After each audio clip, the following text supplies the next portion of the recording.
4.27 판문점 선언 2주년 기념성명. 오늘로 4.27 판문점 선언 2주년을 맞는다.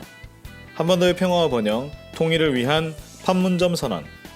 이름 그대로 남북의 평화와 번영, 통일의 앞날을 열어낸 뜻깊은 선언이었다.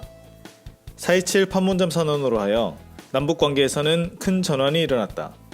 지난 박근혜 정권 시기 모든 것이 꽉 막혔던 격폐 상태가 해소되며 교류협력 사업에 다시 시동을 걸었으며 군사적 긴장 상태 해소, 공고한 평화체제 구축에 새날을 그려보게 되었다.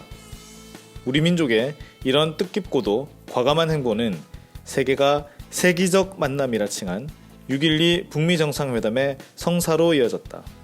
4.27 판문점 선언을 계기로 다른 어떤 큰 나라들이 아니라 우리 민족의 의사가 한반도의 운명을 좌우하는 새로운 질서가 형성되었다. 국민의 의식에서도 큰 전환이 일어났다.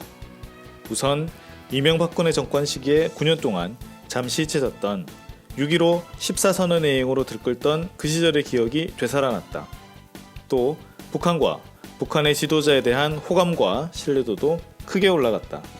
그리고 북한이 서로 의지하며 함께 잘 살아나가는 것을 도모해야 하는 한 민족이며 거기에 우리의 밝은 앞날 또한 있음을 다시 한번 뚜렷이 인식하게 되었다.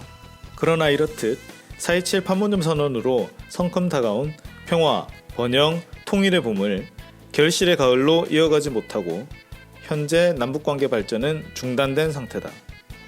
현실의 가장 큰 책임은 남북관계 발전을 사사건건 회방한 미국에게 있다.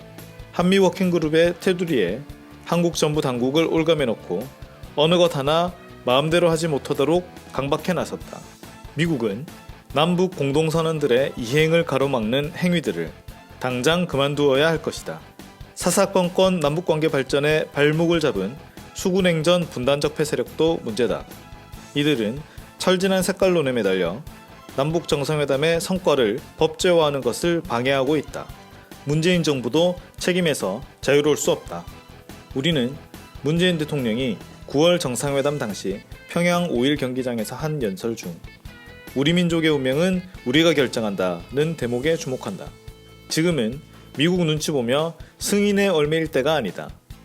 한시 앞이 분단으로 고통받던 과거를 청산하고 민족 앞에 펼쳐질 눈부신 새날을 개척해 나가야 할 때이다. 개인적인 친분 관계에서 한 약속도 아무런 노력 없이 그저 쉽게 지켜지지 않는다. 하지만 약속은 지키는 것이 도리이며 우리는 그런 사람에게 믿음의 눈길을 보내고 고마움의 인사도 함께 하게 된다. 하물며 민족적 열망을 담아 국가 정상 간 한 약속이야 말해 무엇하겠는가. 나서는 어려움이 있더라도 약속을 지키기 위해 진정성 있는 노력을 기울여 나가야 할 것이다. 앞에 벽이 막아 나선다면 벽을 뚫고라도 나가야 할 것이다.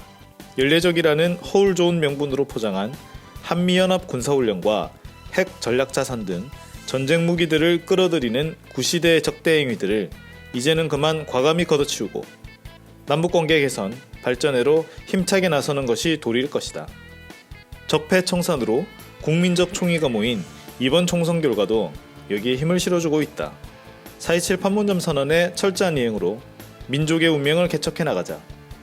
밝은 앞날을 그리는 벅찬 가슴으로 평화와 번영, 통일의 새날을 열어나가자. 2020년 4월 27일 국민주권연대